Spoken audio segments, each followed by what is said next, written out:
Assalamualaikum warahmatullahi wabarakatuh. Apa kabar Bapak Ibu guru hebat? Perkenalkan, nama saya Wina Pratiwi. Saya adalah guru di SDN 050659 Stabat. Saya merupakan CGP Angkatan 10 dari Kabupaten Langkat. Berikut adalah aksi nyata saya, modul 1.4 tentang budaya positif.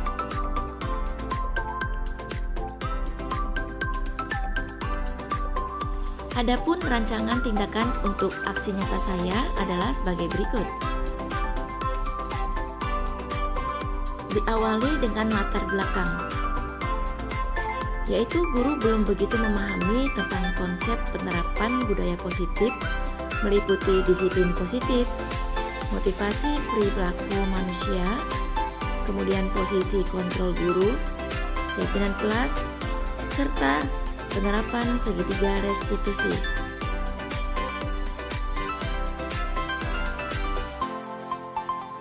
Adapun tujuan dari aksi nyata ini adalah menciptakan murid merdeka dan memiliki disiplin diri yang kuat, serta menumbuhkan budaya positif di sekolah dengan meyakini nilai-nilai kebijakan universal.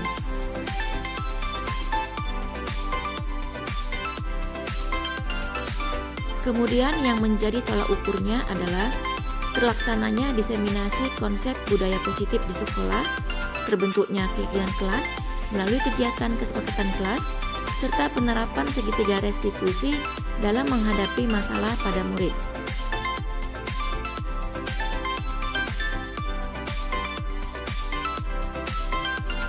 Langkah-langkah tindakan yang akan dilakukan diantaranya menjelaskan kepada kepala sekolah terkait pentingnya penanaman budaya positif dan keyakinan kelas di sekolah, serta minta izin untuk melakukan diseminasi bersama dengan rekan-rekan guru di sekolah.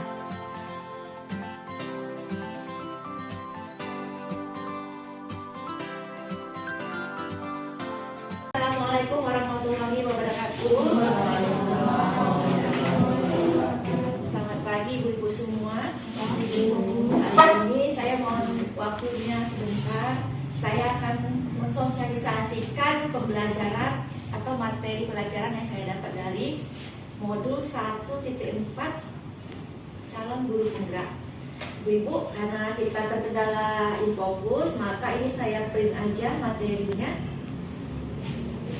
Share aja ya, ibu ya.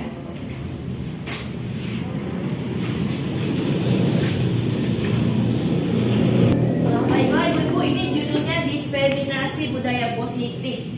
Kenapa harus budaya positif? Memang budaya positif menjadi salah satu yang harus kita terapkan di sekolah kita.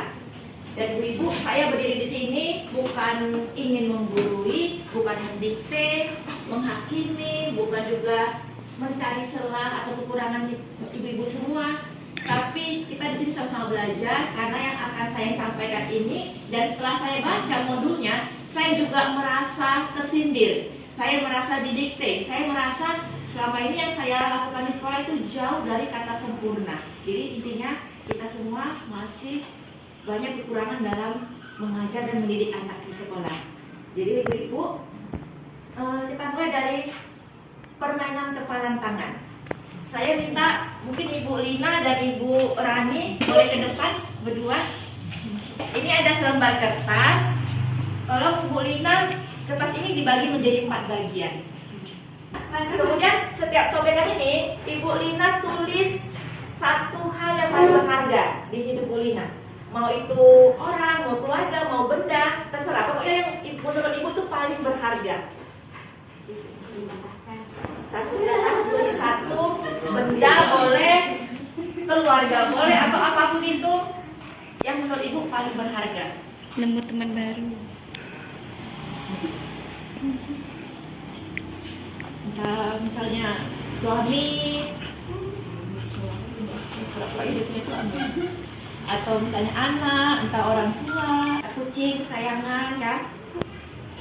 Nah, boleh pinjam sebentar. Ada kucing, keluarga di sini ya kan, keluarga, kucing, ada pendidikan dan pacar, cie, nggak apa-apa. ini keempat hal ini yang menurut Ibu Lina itu paling berharga, silakan Ibu genggam di tangan Ibu. Genggam sekuat-kuatnya. Nah, tugas Bu Rani, coba rebut itu dari tangan dia dengan berbagai cara, mau dirayu, mau dipasang, mau dipujuk, mau diiling-iling kuat. Pokoknya cara berani kayak mana cara supaya bisa mengambil itu dari tangannya Bu Lina. Ambil semua. Semua bisa, satu pun bisa, terserah. Pertahankan. Iya, Ibu tugas Bu Lina hanya mempertahankan itu kan paling berharga kan menurut Ibu kan. Pertahankan, jangan sampai direbut, jangan sampai diambil. Itu pakai. Mau masih diambil juga. Sekarang Bu Lina genggam. Semua, iya semua digenggam, genggam semua. Ayo silakan berusaha mau pakai cara apapun terserah, mau dirayu, mau diiling-iling, mau dibayar. Ayo mulai. Dipegang gini aja. Ya. Rayu dulu awalnya kan dirayu dulu ya. Nah, Ibu, Ya. Ibu kan ada pas. Nah, kalau saya Ibu ajak main atau jajan aja yuk beli es krim mau nggak? Kalau saya beliin apa yang Ibu mau, tukarnya ini mau nggak? Apa dulu nih tukarannya? Apa dulu? Ibu maunya apa? Ibu maunya apa? Saya angkat loh. Ibu maunya apa? Kalau Ibu tetap nggak ngasih, boleh nggak saya paksa Ibu ambil barang? Coba aja silakan. Coba. Yakin? Kalau bisa ya, kalau bisa. Oke. Oh ya. Jangan sampai lepas. Itu lah dibuat tadi, tanpa nggak mau, makanya saya memaksa. Dapat. Nggak bisa Bu. Bisa Bu Rani, kira-kira. Nggak bisa, Ternyata kuat bisa. banget ini Bu. Jangan berantem. Udah, nggak berantem Bu.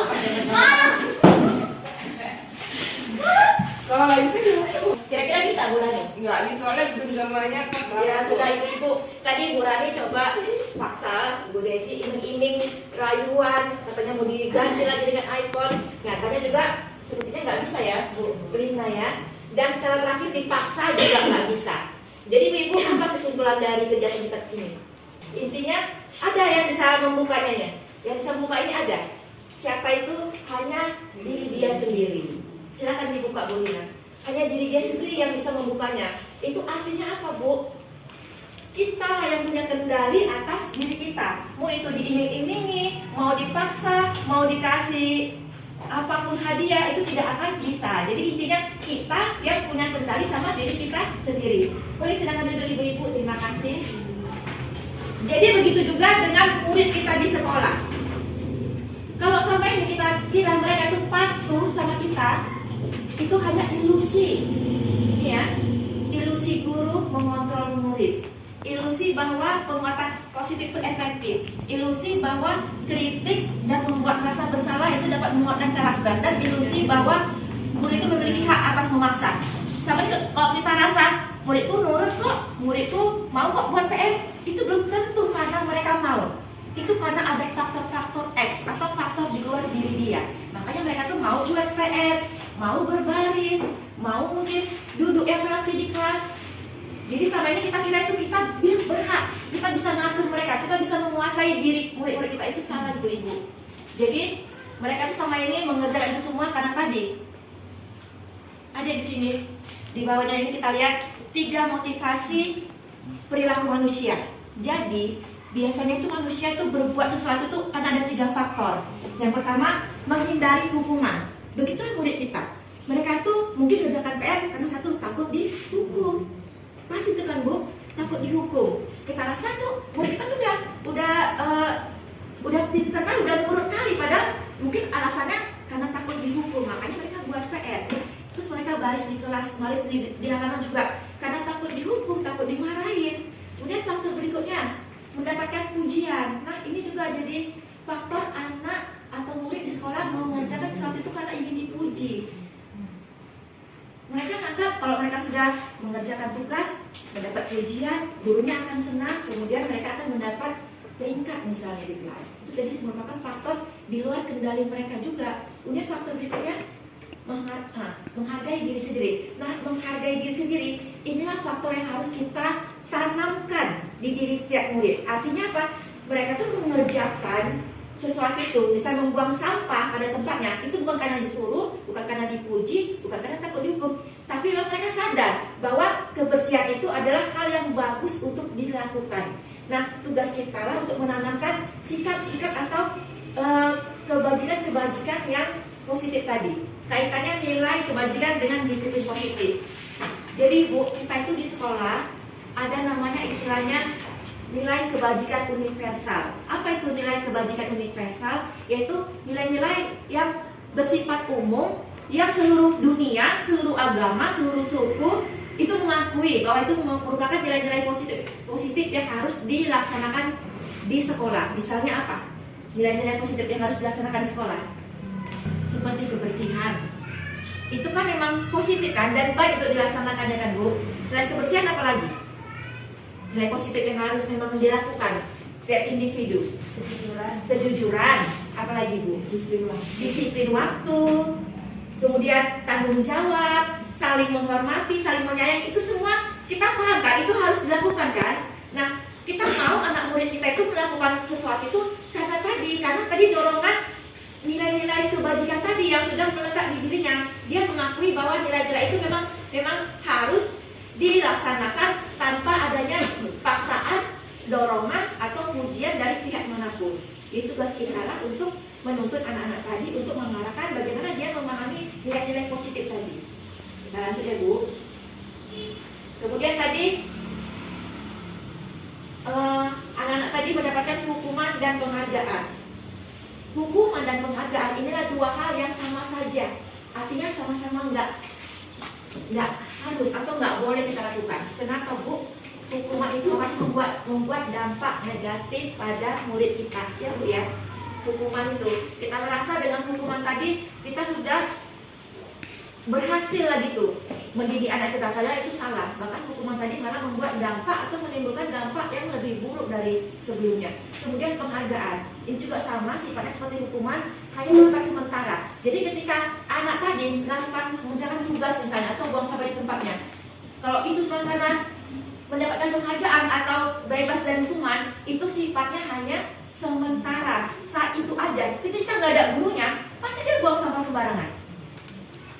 Ketika tamat dari sekolah sini, dia pasti bukan buang sampah sembarangan aja, atau di rumah pasti dibuang lagi sampah sembarangan. Kenapa? Karena dia tadi nggak paham atau dia belum menerapkan disiplin positif tadi di diri dia.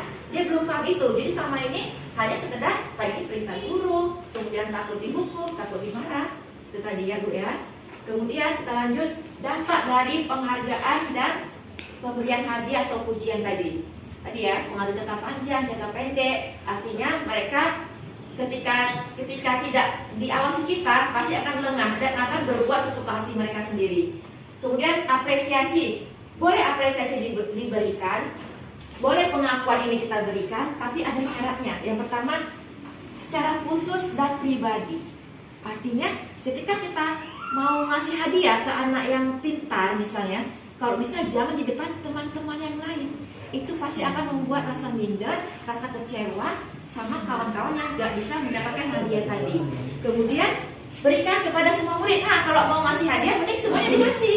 Semuanya dikasih sama rata, jangan dibeda-bedakan.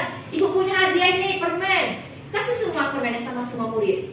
Itu kan menghindari kesenjangan sosial tadi, rasa iri. Kemudian 5 kebutuhan dasar. Setiap manusia pasti punya kebutuhan yang paling mendasar. Yang pertama itu yang paling mendasar adalah bertahan hidup. Kemudian dilanjutkan dengan penguasaan, kasih sayang dan rasa diterima, kemudian kesenangan, dan yang terakhir apa itu tulisannya ya? Kebebasan. Ya, kita telah satu persatu kebutuhan hidup manusia. Setiap manusia pasti perlu makan, perlu pakaian, tempat tinggal untuk bertahan hidup. Ini menjadi kebutuhan dasar kita Ibu ya, sepakat ya. Kemudian kasih sayang dan rasa diterima. Kita pasti pengen kan dicintai, disayangi sama keluarga kita, teman-teman kita, dan kemudian kita juga pengen diterima di komunitas kita, di teman-teman kita, di pergaulan kita, atau di kelompok kita. Misalnya ketika kita membagi anak ke dalam kelompok, ketika ada satu anak saja yang dikucilkan di kelompok itu, dia akan merasa bagaimana Bu? minder ya kan, kecewa. Pasti dia juga pengen diterima di kelompok itu, pasti juga pengen dia mendapatkan peran di kelompok itu. Entahkan itu menulis, entahkan itu bagian presentasinya, entah bagian misalnya menempel-nempel, kan pasti gitu kan Bu. Semua anak pasti pengen diikut sertakan kan. Nah sama kita, anak-anak juga sama.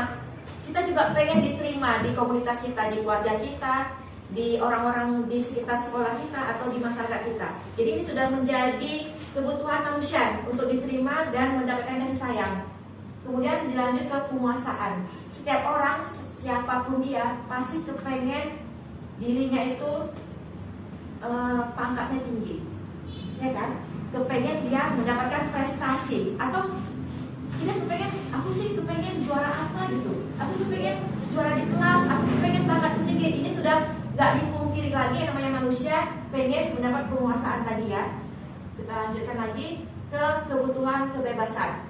Setiap manusia, bahkan kita juga pengen bebas ya Bu ya. Kita tuh kan juga ada rasa bosan. Tiap hari hanya mengurusi, misalnya mengurusi kerjaan, mengurusi anak, mengurusi suami, mengurusi rumah tangga. Suatu-suatu kita juga pasti pengen bebas. Entah ngumpul sama kawan-kawan, entah itu nonton sinetron tanpa diganggu, atau main game tanpa diganggu. Ya kan Bu, sepakat ya Bu? Karena saya juga merasa seperti itu. Pengen suatu-suatu punya namanya tadi me time, ya me time. Kok bisa udah me time tuh udah jangan diganggu dengan urusan-urusan sekolah, rumah tangga, suami dan anak-anak. Sama anak kita juga, anak di sekolah juga pengen kebebasan. Jadi jangan dikekang terus, jangan kita suruh harus fokus belajar terus. Mereka juga pengen bebas, anak-anak tadi pengen bebas. Dan kebutuhan yang terakhir adalah kesenangan. Kesenangan ya Bu ya. Pernah nggak ibu lihat anak ibu di rumah tuh main HP sampai lupa waktu? Pernah ya, cucu kita, anak kita atau murid kita main terus. Itulah kebutuhan dia Bu. Dia butuh untuk hiburan, butuh untuk kesenangan. Tapi tugas kita tadi guru mengingatkan mereka, nah, ibu tahu kamu perlu kesenangan, tapi tolong ingat waktu. Sama kayak kita juga Bu, kita kan juga perlu kesenangan ya. Entah kali itu dengerin musik, nggak apa-apa Bu, itu semua manusiawi. Tapi juga jangan sampai kesenangan kita tadi sampai melupakan kewajiban dan tanggung jawab kita. Tadi 5 kebutuhan dasar murid atau manusia. Kemudian sekarang 5 posisi kontrol. Bu, ini kita diajak merefleksikan diri kita. Selama ini kita sebagai guru itu di posisi yang mana? Apakah sebagai penghukum? Apakah sebagai pembuat rasa bersalah? Sebagai teman pada murid-murid kita? Pemantau atau sebagai manajer? Kita telah satu persatu ya Bu ya. Guru sebagai penghukum. Suatu kasus si anak tadi nggak buat PR. Apa yang sering? Ini saya Bu ya. Saya selama ini kalau ada anak yang buat PR, saya bilang gini. Si kau apa aja Bu yang nggak buat PR? Muak kali Bu nih Bu. Ada yang sama kayak saya Bu. Ya Bu ya, kita gitu ya Bu ya. Udahlah, kau aja punya nggak buat PR, muak kali Bu. Sana keluar sana kau. Bu, itu ternyata salah Bu. Ya, saya juga sama ini introspeksi diri, banyak salah saya. Jadi bukan seperti itu Bu. Kenapa nggak kita telah dulu? Kenapa dia nggak buat PR? Itu tadi ada 5 kebutuhan. Bisa saja di rumah dia ada problematika lain. Misalnya di rumah entah dia bantu orang tua atau suruh menjaga adik atau ada masalah-masalah di rumah dia yang lain. Kita kalau memvonis dia, oh memang dia aja pun muak kali Bu, apa aja nggak buat PR, ngapain PR di rumah cuci piring, masak, nyapu. Padahal kita belum tahu alasan dia itu apa kan, tapi kita langsung mendikte dia dengan pernyataan kita tadi yang menyudutkan. Jadi ketika dia disudutkan, bagaimana dia mau membela diri, bagaimana dia mau memberikan alasan. Bahkan kita seringnya nggak kasih kesempatan ya kan Bu, untuk itu kan Bu, kita langsung aja. Kalau saya selalu kasih Iya, kesempatan. oke Bu, sering kasih kesempatan, itu berarti baik ya Bu ya. Banyak, kita Iya. tanyakan apa alasannya dia mengerjakan PR. Jawabannya apa? Lupa. Iya, sebetulnya Gimana? jawaban lupa itu pasti sebetulnya itu dia hanya mengeles saja. Nah. Karena apa? Karena sudah mungkin kita udah sering marah-marah duluan, sehingga apa? Sehingga dia mencari alasan aman. Karena takut dimarah. Kalau dari awal sekali kita mudah menciptakan image guru bersahabat, pasti mungkin anak tadi nggak akan buat alasan misalnya lupa, pasti dia akan memang berbagi cerita sebetulnya masalah apa yang dialami dia. Saya juga sama, murid saya juga sering beralasan gitu, lupa. Tapi saya kembali ke diri saya sendiri, selama ini saya menunjukkan image Bu Wina itu galak. Jadi murid-murid tertanam di dirinya Bu Wina itu galak. Jadi ketika dia dapat masalah, dia cari aman. Karena saya selama ini mungkin kurang pendekatan ke mereka, sehingga sama kayak anaknya di rumah juga. Takut dimarahi akibatnya berbohong, ya. Berbohong tadi kan sebagai alasan karena takut dimarahi. Artinya berbohong tadi, berbohong kemudian bohong lagi untuk nutupi kebohongan ini. Awalnya itu satu Bu, cuma takut dimarahin sebenarnya. Apa? Main-mainnya dia itu Bu. Males. Ya, dia malas. Males bisa jadi males. Dia Ya. kan akhirnya terakhir bilang malas. Males kan Bu. Kan tadinya dia berbohong untuk menutupi alasan sebenarnya kan, karena tadi takut dimarahin. Iya, saya pilih juga alasannya sebenarnya kenapa? Malas Bu. Ya udah, nah kalau kayak gitu sebenarnya kita jangan, kalau katanya malas kan nggak terpaksa. Iya, makanya tadi berulang kita menanamkan budaya positif tadi ya. Iya. Nah, kemudian tadi penghukum, guru sebagai penghukum. Saya merasa saya sebagai penghukum, iya, saya merasa iya. Kemudian guru sebagai pembuat merasa bersalah. Ketika anak-anak buat salah, udahlah, kamu aja Bu, ibu kecewa kali sama kamu. Ini nggak bisa ngomong apa lagi. Suara kita pelan ini, tapi statement kita tadi menyakitkan hati dia. Ibu kecewa kali samamu. Udah, ibu udah nggak bisa bantu kamu lagi, misalnya. Kamu nggak bisa ibu pertahankan lagi, misalnya. Statement kita tadi walaupun dengan lemah lembut kita ngomongnya, tapi itu sangat menusuk hati mereka Bu. Iya Bu. Ya kan? Saya juga udah kadang dia udah kesel kali kan itu kan kita kalimat terakhir kan. Udah, ibu kecewa kali samamu. Itu dia rasanya itu udah dipojokkan kali Bu. Ibaratnya guruku sampai kecewa gini sama aku gitu kan. Ini juga nggak boleh ya Bu ya. Saya juga pelan-pelan kita rubah kebiasaan ini. Kemudian kita lanjut ya Bu. Guru sebagai pemantau. Nah, ini guru sebagai pemantau bisa diindikasikan dengan pernyataan-pernyataan yang sering kita ucapkan. Kan tadi udah Ibu bilang peraturannya apa loh Nak? Dia kembalikan lagi ke aturan-aturan kelas. Kemudian lagi apa lagi? Apa yang telah kamu lakukan? Kemudian sanksi atau konsekuensinya apa? Guru tadi dia nggak mau ambil pusing. Dia tuh mengembalikan semuanya itu ke siswanya. Dia cuma mantau ketika siswa punya salah, dia cuma kembalikan lagi itu ke peraturan kelas, ke peraturan sekolah.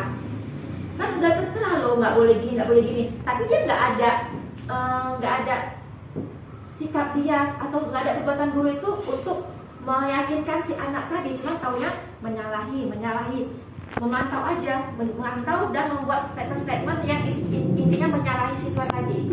Kemudian guru sebagai teman. Kalau guru sebagai teman ini ada dua kemungkinan dampaknya, bisa positif, bisa negatif. Ya, ketika guru memposisikan diri dia sebagai teman, mungkin positifnya siswa tadi akan lebih gampang terbuka, komunikasinya lebih gampang. Tapi ada juga ternyata Bu negatifnya. Siswa tadi jadi sepele ya, sepele sama kita, melunjak tadi. Iya benar Bu. Ini juga kita lihat ada situasinya. Jadi boleh diterapkan, boleh juga tidak. Kita lihat situasinya saja. Kemudian yang terakhir manajer. Manajer ini guru sebagai dia tuh memfasilitasi, kemudian guru tadi menuntun murid untuk mencari solusi, menuntun murid untuk mencari alasan, menuntun murid untuk menemukan sendiri jati diri dan akar permasalahan. Jadi guru yang dianjurkan itu yang manajer tadi Bu, mendekati murid, berbuat sesuatu bersama dengan murid, mencari solusi bersama-sama atas permasalahan murid. Jadi Bu di sini guru tadi menuntun murid, misalnya kan Bu, seperti tadi kasus tadi murid tadi nggak buat PR. Udah kita tanya pelan-pelan, kenapa nggak buat PR? Karena udah kita menurunkan nada suara kita, pasti dia mau tuh untuk menjawab. Beda kalau kita bentak-bentak, nanti akan keluar seperti Bu tadi, akan keluar alasan-alasan dia yang mungkin dapat diterima daripada kalau kita langsung bentak, dia jawabannya mungkin lupa, takut jadinya kan. Jadi guru yang disarankan adalah guru sebagai manajer tadi. Kita tadi sebagai guru mengajak murid tadi untuk kembali ke nilai-nilai positif tadi.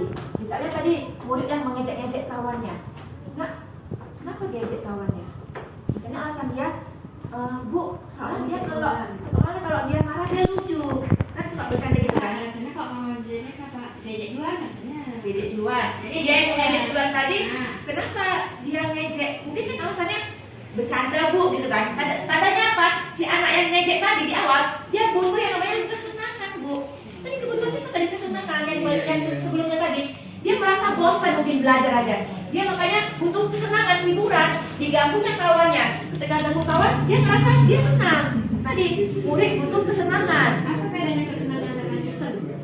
Ya itu iseng bercanda sama aja. Tujuannya dia senang, ganggu kawannya dia senang tadi. Kan kebutuhan tadi cari kesenangan tadi kan. Kebutuhan tadi mencari kesenangan. Makanya itu sih biasanya alasan-alasan mereka tuh kenapa ganggu. Saya suka aja Bu nengok dia marah-marah, iseng Bu. Tadi dia pengen menghibur diri dia karena mungkin bosan. Sama kita juga bisa bosan. Kemudian kita ke keyakinan kelas. Nah, ini keyakinan kelas sudah saya terapkan di sekolah, tapi juga belum maksimal. Kenapa? Karena menerapkannya sekali, kalau diterapkan, kemudian besok nggak dibahas-bahas, nggak disinggung-singgung lagi. Jadi Bu, keyakinan kelas ini adalah kita seperti kesepakatan antar murid kita, tapi usahakan jangan itu kita yang membuat. Biarkan itu mereka yang dapat ide, biarkan itu ide itu mengalir dari mulut-mulut mereka, dari pikiran mereka. Mereka tuh mau apa aja sebagai kesepakatan kelas atau keyakinan kelas. Misalnya Bu, kesepakatan kelas ini dia nggak boleh berisikan kata-kata yang sifatnya negatif. Misalnya tadi kebersihan. Ini tadi nilai-nilai positifnya ya, nilai positif kebersihan. Maka tindakannya apa kalau memang harus menjaga kebersihan?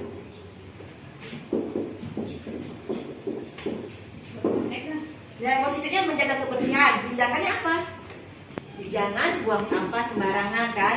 Jangan buang sampah. Jangan buang sampah sembarangan. Nah Bu, yang kita tuliskan ke dalam keyakinan kelas tadi, ininya Bu. Jadi bukan tindakan-tindakannya, tapi ke nilai-nilai positifnya harus kita tanamkan. Biar mereka ingat, oh menjaga kebersihan. Apalagi, misalnya berkata jujur. Berkata jujur. Tindakannya apa misalnya? Jangan bohong kan? Jangan bohong ke guru. Jangan bohong ke guru. Apalagi nilai positifnya menghargai. Menghargai teman. Tindakannya dengan apa misalnya? Jangan ejek, jangan pukul, jangan ejek orang tua, kan gitu Bu ya. Jangan ejek teman. Jika nanti Ibu membuat kesepakatan kelas atau keyakinan kelas, yang maka yang dituliskan di keyakinan itu adalah yang nilai-nilai positifnya. Saya selama ini buat, tapi yang ini saya tulis, ternyata itu salah. Baru dapat masukan setelah sampailah di modul ini. Selama ini kan niru-niru aja Bu, yang guru-guru penggerak lain buat itu kan, tapi nggak pernah dapat nih materinya apa. Nah setelah saya pelajari modul, ternyata jangan kata-kata ininya, kata-kata negatifnya, tapi yang ditanamkan di keyakinan kelas itu adalah kalimat-kalimat positifnya ini. Inilah yang mau kita tanamkan ke siswa-siswa kita, murid-murid kita. Menghargai, jujur, tanggung jawab, saling sayang, bersikap sopan, santun, itu ya Bu ya. Kemudian keyakinan kelas ini juga jangan udah dibuat terus dipajang, jangan. Tapi setiap hari tolong diingatkan ke siswanya. Setiap kali mau mulai pelajaran diingatkan, nah ingat ya keyakinan kelas kita tadi ya, menghargai. Jadi dengan kita mengingatkan terus setiap hari, akan ingat mereka kan Bu, poin-poin apa saja yang sudah menjadi keyakinan. Tapi ini tadi kita arahkan dulu anak-anak, kemudian anak-anak biar dia yang menyebutkan apa saja yang mau jadi kesepakatan. Jangan kita buat udah jadi gitu, enggak. biarkan mereka yang menemukan ide-idenya. Bu, misalnya, Bu, jangan ejek orang tua. Nah, ejek orang tua itu maksudnya kemana? Ke sini gitu. Karena kan anak kecil kan susah kan untuk membilangkan itu di bagian yang mana. Dia taunya kan tindakannya kan. Bu, jangan pijak-pijak meja. Nah, kok pijak-pijak meja itu lebih kemana, nak? Misalnya kata tertib. Jadi kita yang mengarahkan. Biar dari mereka ide-idenya, tapi kita yang mengarahkan ke nilai-nilai positifnya. Sudah, Bu ya. Dan harus berkesinambungan dan konsisten. Mudah-mudahan itu nanti akan ada dampaknya, Bu. Kemudian kita ke tadi pembentukan kegiatan kelas. Nah ini ya, contoh dokumentasi kegiatan kelas yang sudah saya buat di kelas saya. Kemudian kita ke slide makna restitusi. Restitusi adalah proses menciptakan kondisi bagi murid untuk memperbaiki kesalahan mereka sehingga mereka bisa kembali pada kelompok mereka dengan karakter yang lebih kuat. Kemudian apa tuh? Restitusi juga merupakan proses kolaboratif yang mengajarkan mereka untuk mencari solusi untuk masalah-masalah. Pokoknya gini Bu, restitusi itu adalah bagaimana cara kita seorang guru itu untuk menuntun murid untuk mencari solusi atas masalah-masalah mereka. Ya, misalnya ya Bu ya, saya sudah melakukan restitusi, saya contohkan kemarin ke siswa. Jadi Bu, sebelum ke contoh kita kesini dulu Bu. Ada namanya segitiga restitusi. Itu yang paling bawah itu ada istilahnya menstabilkan identitas. Yang seperti apa itu menstabilkan identitas?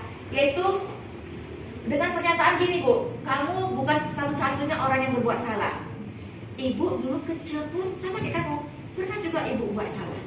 Nah, jadi ketika anak kita mendengar kalimat itu dari kita, dia merasa, oh ternyata Bu Ina juga dulu pernah buat salah, bukan cuma aku aja yang buat salah. Bu Ina juga dulu pernah coret-coret dinding misalnya. Jadi dia merasa ada kawan, oh bukan aku aja yang bersalah, dia ada kawan. Kemudian setelah itu kita ke sisi yang sebelah sini Bu, mengakui, memvalidasi tindakan yang salah dengan kalimat kamu tentunya punya alasan. Ya, kamu punya alasan pasti nak kenapa kamu melakukan itu. Kemudian yang sisi berikutnya apa tulisannya itu Bu? Keyakinan kelas. Nah, kita kembalikan ke keyakinan kelas. Misalnya Ibu Rina dan Bu Rina dan Bu Rani, ini ceritanya anak murid nih, anak murid. Saya gurunya, saya izin sebentar karena dipanggil kepala sekolah. Karena masa bosan ketika belajar, mereka ini buat kegaduhan di kelas. Ya, mereka ini kebetulan di kelas itu depan ada keran air.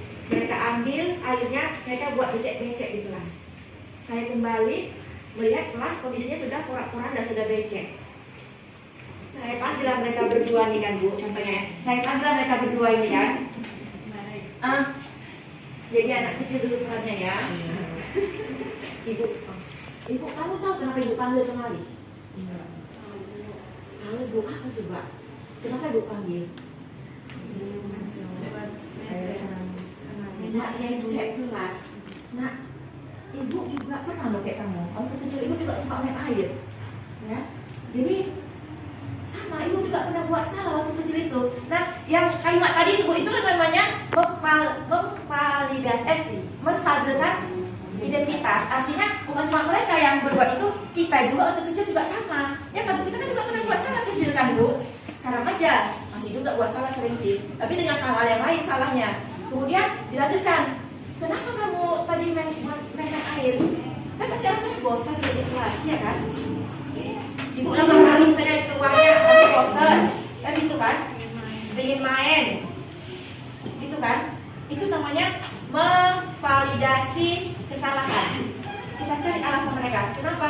Ibu tahu kamu bosan, Ibu tahu kamu pengen main. Karena kan kamu anak-anak kan pasti suka main. Gitu ya Bu ya. Memvalidasi kesalahan mereka.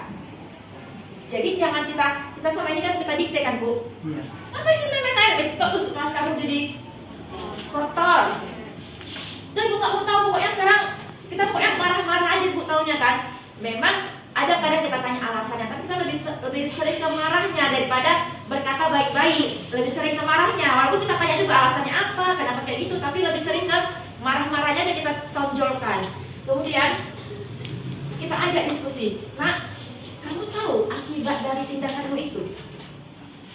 Itu berbahaya nggak buat becek di kelas itu? Ya bisa jatuh kawannya kan. Apalagi kira-kira dampaknya tuh kalau main becek itu di kelas, bajunya kotor, kelasnya juga ikut kotor kan. Masih ingat nggak dengan keyakinan kelas kita? Apa coba keyakinan kelas kita? Menjaga kebersihan. Nah, yang kamu kerjakan tadi sudah menjaga kebersihan belum? Itu tadi Bu, untuk yang sisi yang ketiga, menanyakan keyakinan. Kita kembalikan lagi perbuatan mereka ke keyakinan kelas yang sudah kita buat tadi. Yang kamu buat tadi itu enggak sesuai nggak dengan keyakinan kelas kita? Kan kita masih berpikir kan, oh ya, saya sudah melanggar keyakinan kelas yang poin sekian, yaitu melanggar menjaga kebersihan. Ya sudah ya Mak ya, yang sudah terjadi biarlah terjadi. Ibu bukan mau marah-marahin kamu di sini. Sekarang kita mencari solusinya. Kira-kira itu kelas sudah becek, kira-kira apa yang mau kamu lakukan dengan kelas kita itu? Ya Pak, ibu kelas kita bagusnya dibersihkan. Bersedia membersihkannya kan? Ya sudah, saya ibu kasih waktu untuk membersihkannya ya. Ya, terima kasih ya. Itu jadi begitu Bu, mempraktekkan segi tiga. Tidak boleh marah-marah, tapi tetap mengarahkan mereka mencari solusi. Intinya mengarahkan mereka mencari solusinya. Jangan kita ya, di sana terus disapu dipel. Jangan kita yang nyuruh. Biar mereka sendiri yang berpikir mencari solusinya. Kenapa Bu? Kita kembali ke yang tadi, motivasi anak melakukan sesuatu. Jangan karena disuruh. Kalau karena disuruh atau karena kita paksa mengepel, itu akan memang dikerjakan Bu, dikerjakan. Tapi ketika kita nggak ada, nggak akan dikerjakan dia Bu. Atau di mana di luar langit, kita nggak jadi gurunya lagi di sana kan? Ya dia udah nggak ada motivasi dalam dirinya. Dia itu berbuat karena dulu kan karena disuruh Bu Wina, karena disuruh Bu Irda. Nggak ada kok Ibu Wina lagi, udah lah. Ngapain dibuat? Tinggalkan aja. Jadi tadi Bu, apapun itu, jika itu berasal dari motivasi dalam diri dia, itu akan berlangsung lama dan akan melekat seterusnya di diri dia tanpa diawasi, tanpa diperintah, tanpa pun ada yang menegur. Itu tujuan kita ya, menciptakan atau mencari jati diri mereka, supaya mereka dapat meyakini nilai-nilai positif tadi yang sudah kita sepakati di kelas. Bu, terakhir penutup Bu. Penutup kita baca sama-sama Bu. Perubahan itu menyulitkan. Iya memang sulit Bu. Kita lebih suka di zona nyaman ya Bu ya. Untuk berubah itu emang sulit. Kita sukanya udah cari aman aja, udah gini aja, cari aman aja. Ngapain sih capek-capek harus begini, harus begini? Karena sudah terbiasa di zona nyaman. Ia menyebabkan orang merasa resah, bingung dan bahkan marah. Iya Bu, perubahan buat orang resah memang. Kok aku mesti harus berubah sih? Kok aku harus ngapain untuk berubah, kan jadi bingung dan bahkan marah. Bahkan seringkali perbuatan positif itu Bu mendapat cibiran. Ya Bu ya, sering kan mendapat cibiran perbuatan positif. Mencari muka. Iya, banyak kali statement-statement negatif. Emanglah tuh agak telur, cari muka, sok-sokan lah. Pokoknya pasti seperti itu Bu, pasti kebanyakan. Kebanyakan orang menginginkan rutinitas seperti biasa karena mereka tidak ingin hidup yang sulit. Iya benar Bu. Apa sulit? Pening-pening anak orang aja kok, biarkan aja. Alah ngapain pening-pening? Yang penting datang, ngajar, duduk, pulang, udah terima gaji. Kita sama ini berpikir begitu ya Bu ya. Mereka ingin hidup yang mudah. Perubahan butuh keberanian. Hanya orang-orang yang rela bersusah payah untuk berubah yang layak disebut sang pemberani. Jadi Bu, mari sama-sama, saya juga merasa seperti itu Bu. Nggak pun bisa semua kita rubah, ya minimal di segitiga restitusinya, minimal kita buat keyakinan kelas kita dulu. Mana yang Ibu rasa itu mudah untuk diterapkan dulu di kelas. Karena Bu, sebetulnya budaya positif ini jika sudah terbentuk di suatu satuan pendidikan, itu pasti akan lebih meningkatkan kualitas sekolah itu sendiri Bu. Sudah, terima kasih atas waktunya Bu. Mohon maaf atas segala kesalahan dalam berucap. Tadi saya juga bukan mendikte, bukan mau menghakimi ibu semua, tapi ini kita sama-sama belajar dan ini juga menjadi pelajaran buat saya yang penuh dengan kekurangan selama ini. Terima kasih. Assalamualaikum warahmatullahi wabarakatuh.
Sebelum belajar, kita akan membuat keyakinan kelas. Buat apa?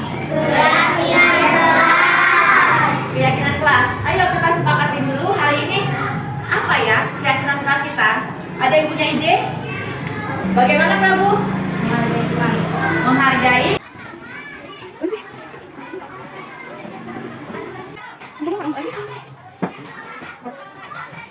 Ada lagi? Ya, Raisa. Apa nih, Raisa? Disiplin dalam melaksanakan tugas. Tulis dulu ya ke depan ya. Disiplin dalam melaksanakan tugas.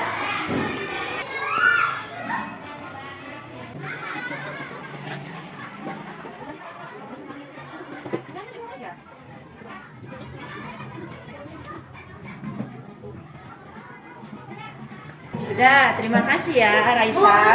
Ada lagi? Aska, apa Aska? Bersikap jujur, bisa ya? Bisa, oke, tuliskan bersikap jujur. Kita sepakati bersikap jujur, silakan tulis.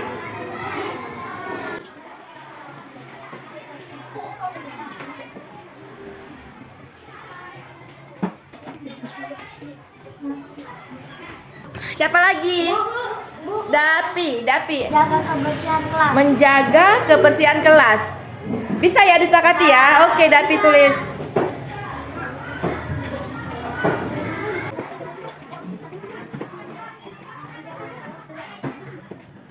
Menjaga kebersihan kelas. Ya, menjaga kebersihan kelas juga merupakan nilai positif yang harus kita laksanakan dalam kelas ya. Kebersihan kelas. Oke, terima kasih Dapi. Silakan duduk. Ada lagi yang mau kasih ide poinnya? Menghargai guru. Menghargai guru, ya tuliskan ke depan. Menghargai guru. Nah, yang sudah disebutkan jangan disebutkan lagi. Bu jadi bingung ya. Yang belum disebutkan kemana aja kamu sebutkan.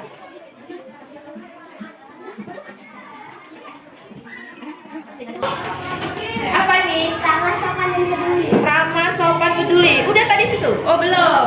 Ramah sopan peduli. Ramah sopan peduli. Silakan tuliskan.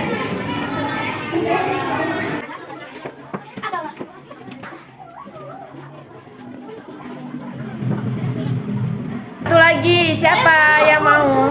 Danu ya. Menjaga ketertiban kelas. Menjaga ketertiban di kelas. Boleh, silakan ditulis ke depan.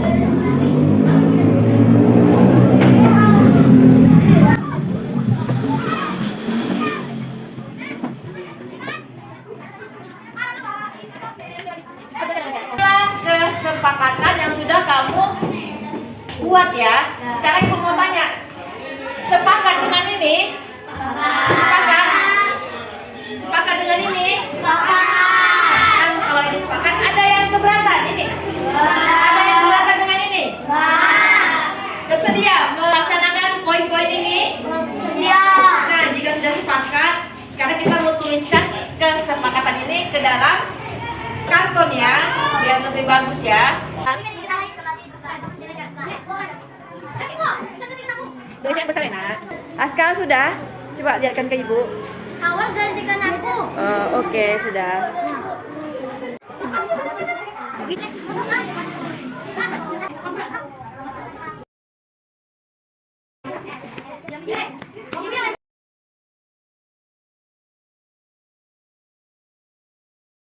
Nah, bagian-bagian yang tertempel tadi ditekan-tekan. Ditekan dulu.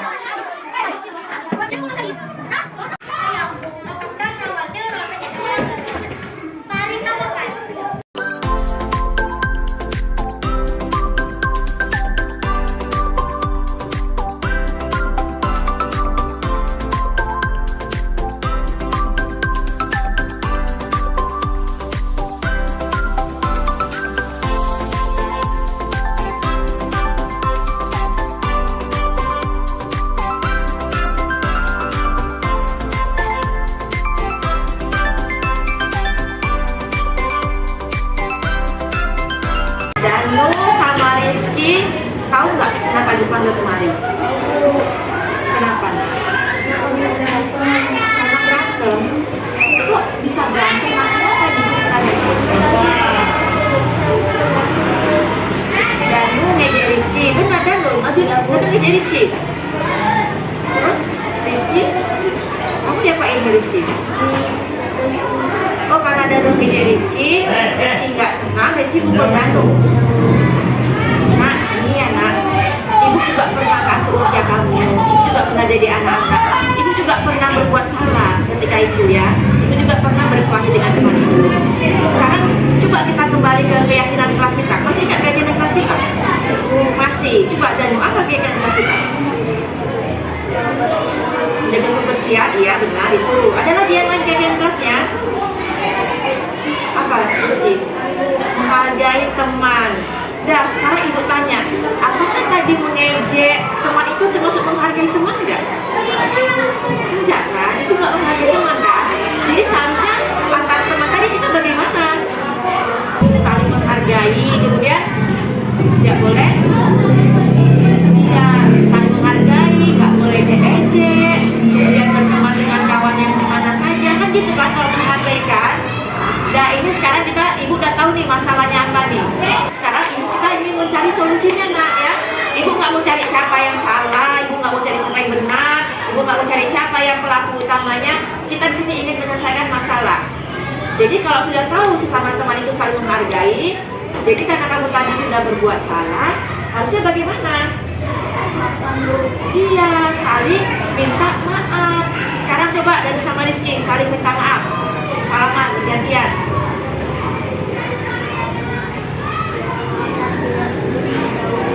Udah, ini jangan lagi ada marah-marah ya, jangan lagi ribut-ribut berantem ya. Kalian kan teman, jadi jangan berantem, jangan ribut-ribut. Ya sudah. Hari ini saya sangat senang karena permasalahan saya dengan Danu sudah selesai. Bu Ina tidak memojokkan saya dan tidak marah. Bahkan Bu Ina membantu saya mencari jalan keluar penyelesaian masalah dengan Danu. Terima kasih Bu Ina. Assalamualaikum Jara. Jara tahu kenapa Ibu panggil kemari? Kenapa? Iya, kemarin Ibu dapat laporan dari Ibu Agama. Makanya yang terakhir Jara itu di kelas coret-coret di kelas. Iya gitu Nak, benar ya Nak? Jara, Ibu juga pernah loh seperti kamu waktu kecil gitu. Ibu sama suka gambar-gambar, suka lukis-lukis. Yang Jara lakukan itu sebenarnya manusiawi. Anak-anak sih emangnya suka begitu ya, suka coret-coret. Nah Ibu juga seperti itu.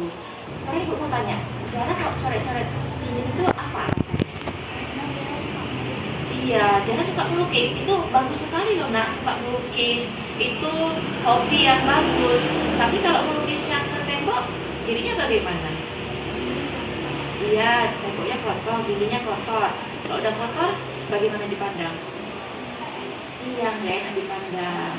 Sekarang cara ingat enggak? Keyakinan kelas kita. Apa keyakinan kelas kita? Iya, menjaga kebersihan. Kalau coret-coret tembok, artinya kan tidak menjaga kebersihan kan? Nah, itu temboknya sudah, Ibu lihat tadi sudah tercoret. Banyak juga sih, lumayan banyak. Sekarang Ibu mau tanya Jara, apa kira-kira cara atau langkah yang Jara ambil untuk menyelesaikan itu? Dibersihkan, bisa itu kira-kira dibersihkan? Pakai pensil tuh ya, coret-coretnya ya. Pakai apa mau dibersihkan Jara? Pakai penghapus ya. Ya udah, nanti jam istirahat Ibu mau lihat Jara itu bersihkan temboknya ya. Ya sudah, terima kasih Jara ya. Boleh kembali lagi ke kelasnya. Terima kasih ya. Ternyata Bu Wina nggak marah sama Jara walaupun Jara udah coret-coret dinding. Bahkan Bu Wina bantu Jara mencari jalan keluar. Terima kasih Bu Wina.